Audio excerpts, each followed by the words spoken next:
सम व विषम संख्या. सम व विषम संख्या. सर्वात अगोदर समसंख्या पाहू. समसंख्या. समसंख्या म्हणजे काय असते बघ, संख्येच्या शेवटी 0, 2, 4, 6, 8 हे अंक असतील तर त्या पूर्ण संख्येला समसंख्या असे म्हणतात. बरोबर. तर मग समसंख्येचं उदाहरण घेऊ. समसंख्येचं उदाहरण आपल्याला काय पाहिजे, संख्या कोणती का असणार, संख्येच्या शेवटी काय पाहिजे, 0, 2, 4, 6, 8 हे अंक असायला पाहिजे. हे जर अंक असतील संख्येच्या शेवटी तर ती संख्या समसंख्या झाली. आता बघा उदाहरण, संख्येच्या इकडे कोणते का अंक असणार, संख्येच्या शेवटी काय पाहिजे, 0, 2, 4, 6, 8 हे अंक पाहिजे. इथे संख्येच्या शेवटी 2 आहे म्हणलं तरी ही संख्या समसंख्या झाली.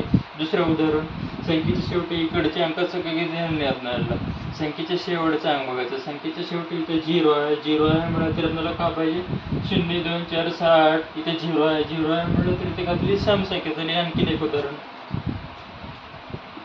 5, 4, 8, 3, 8 झालं.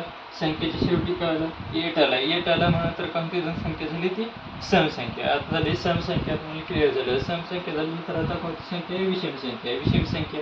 विषम संख्या बघू आता आपण. विषम संख्या कशाला म्हणतात, आता बघा विषम संख्या. विषम संख्या काय असते बघा, विषम संख्येची व्याख्या. विषम संख्या कशाला म्हणतात, संख्येच्या शेवटी 1, 3, 5, 7, 9 हे अंक असतील तर त्या संख्येला विषम संख्या असे म्हणतात.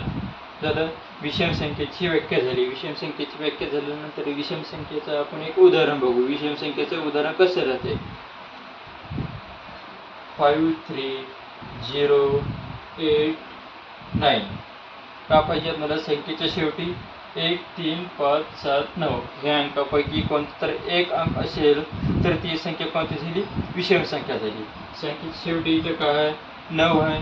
9 आहे म्हणलं तर कोणती संख्या झाली आहे, विषम संख्या झाली. उदाहरण नंबर 1. आता उदाहरण 2 बघा, 5, 4, 1, 0, 0, 0, 1 झालं. हे कोणत्या संख्येचं उदाहरण झालं, विषम संख्येचं. विषम संख्येचं उदाहरण कसं काय झालं मला ते बघायचं असलं तर संख्येच्या शेवटी काय आहे, इथं 1 आहे. आणि विषम संख्येच्या व्याख्येमध्ये काय म्हणले, संख्येच्या शेवटी 1, 3, 5, 7, 9 हे अंक असायला पाहिजे.